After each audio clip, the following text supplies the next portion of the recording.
Welcome to the internship program. I am Shubham Gupta from NextGen AI Frameworks Pvt Limited.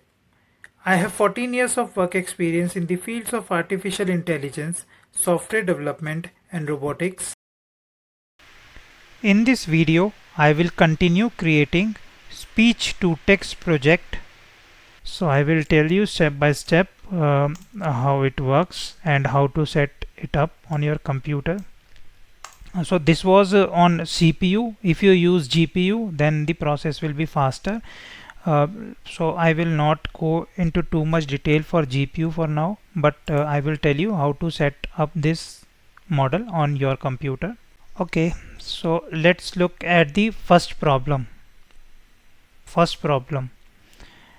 So when you run the code, what it will do is download all the model files for text to speech. Which model file? This whisper dash small, which is from OpenAI. It will download all the files on your computer. So if you don't write this line, then what it will do is store everything in C drive. Then your computer will be slow and you won't be able to create new projects. Remember this. And you should run this line in the beginning of the program. Why? Because when you use this library OS, it will set the environment variable.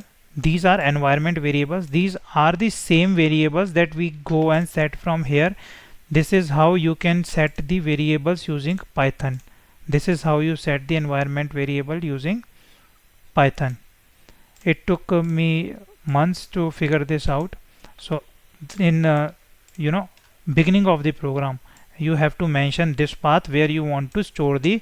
So what is HF? Hugging Face. What you have to do is HF underscore home.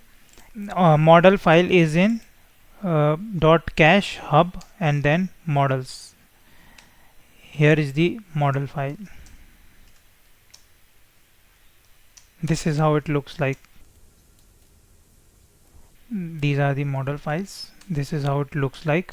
So don't change anything in .cache folder after setting up the project. Do not change anything, otherwise your project will stop working. Remember this. So you have to set the folder where you want to download all the files. Next thing is these things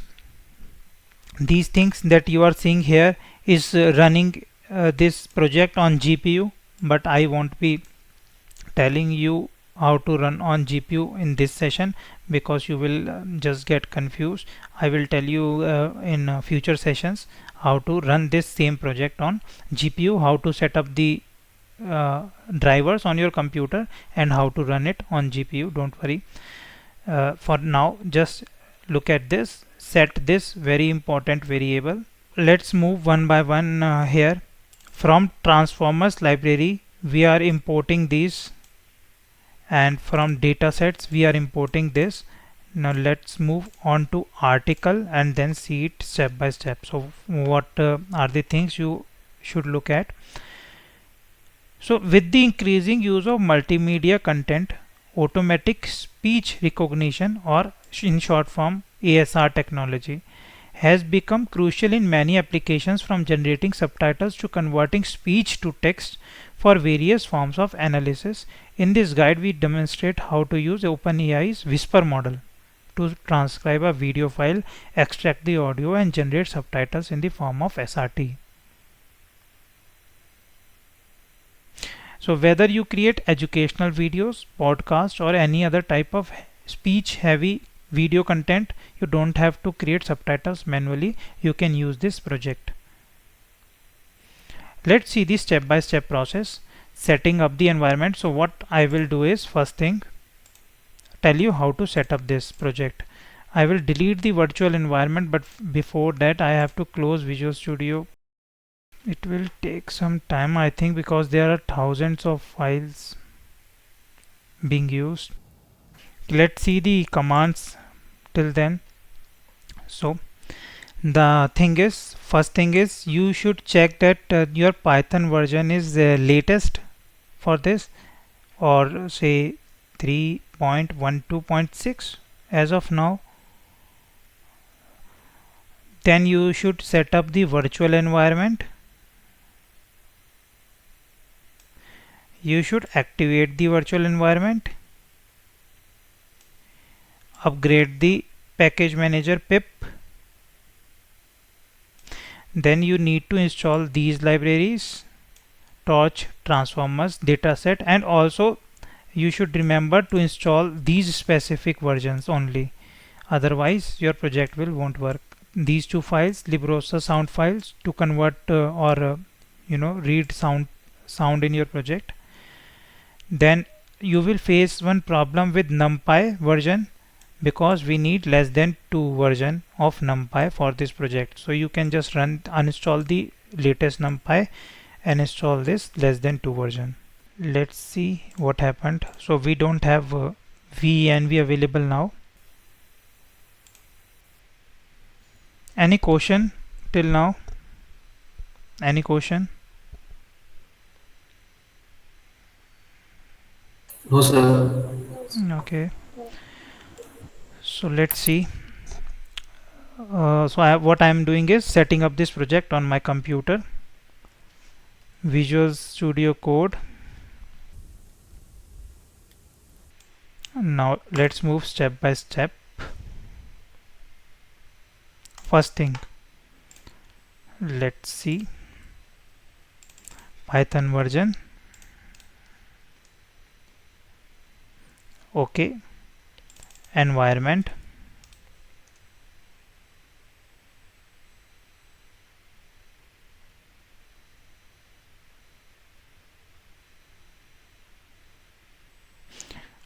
venv is now available. Now let's change the interpreter. Next thing, activate the virtual environment.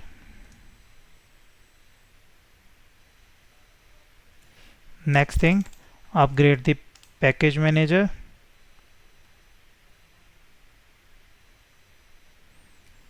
Next thing, all these libraries.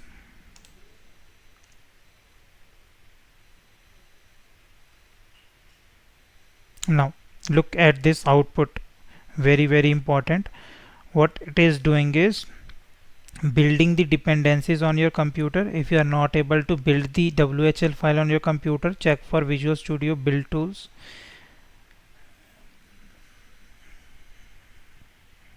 So there are many libraries involved here, and it is downloading torch. What torch is all about: so when you run ML projects, any ML projects, all the tools required and all the tools required are available in this torch library. So for example, if you want to empty the cache for the GPU, then you can use this. If you want to switch to GPU, then you can again use torch.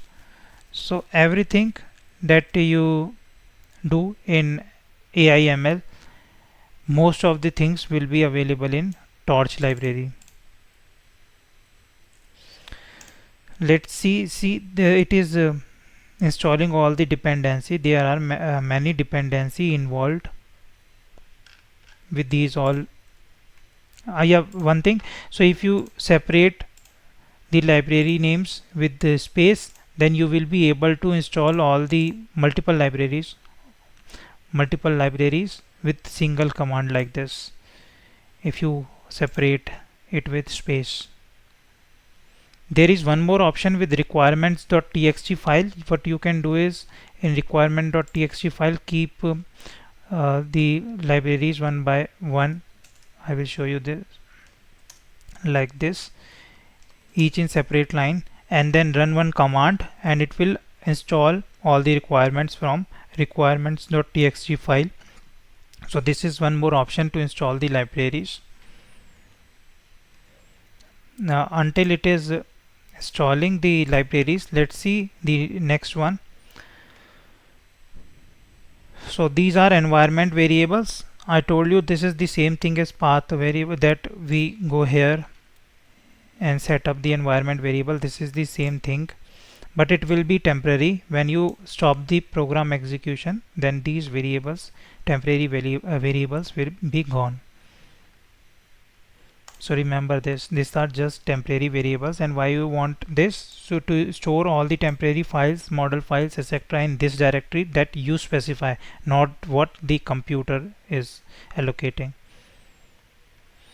So loading the model, how you can load the model? Give the model ID like this,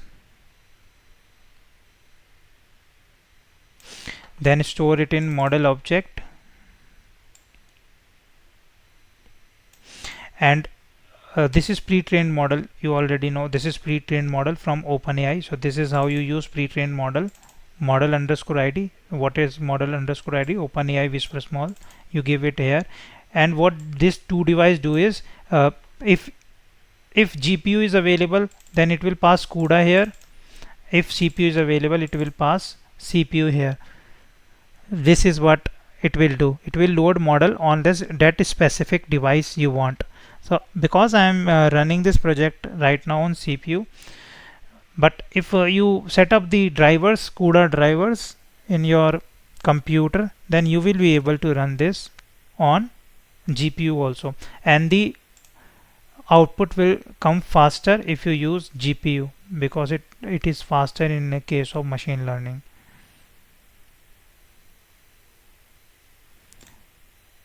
Yeah, it is still installing the libraries. So speech to text pipeline, what pipeline is? This is how you pass the pipeline and give arguments. So these are the settings for the model. In simple words, these are the settings for the model. This is how you pass the settings for the model.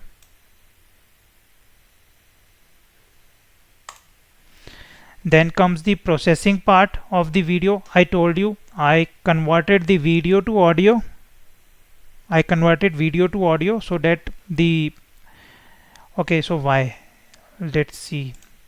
So video file size is 125 MB and audio file size is 27.9 MB. So our process will be faster if we give a small input file. So this is the reason. So how you can convert it to audio file? This is how. Import movie py.editor as MP. So this is the alias that I created for this long name or library path. Then this function run, what it will do is take video path, audio path, SRT path, and pipe 4 items. I don't think a pipe is required here. In the final code, I have not included the final code, I think. Okay, so after this session I will include the final code, don't worry. So this is how it works. So mp dot video file clip and give the video path, and what I have given here,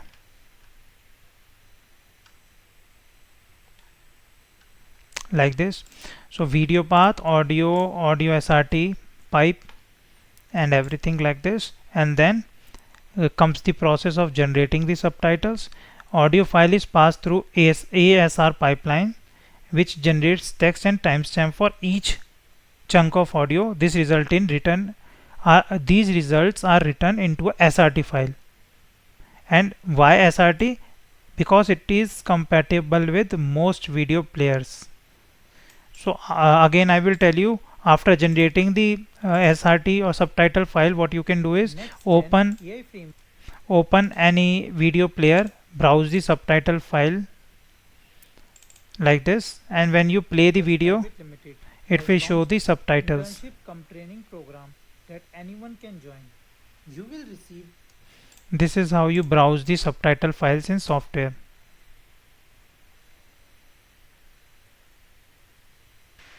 I will continue this session in next video. See you in next video. Have a nice day.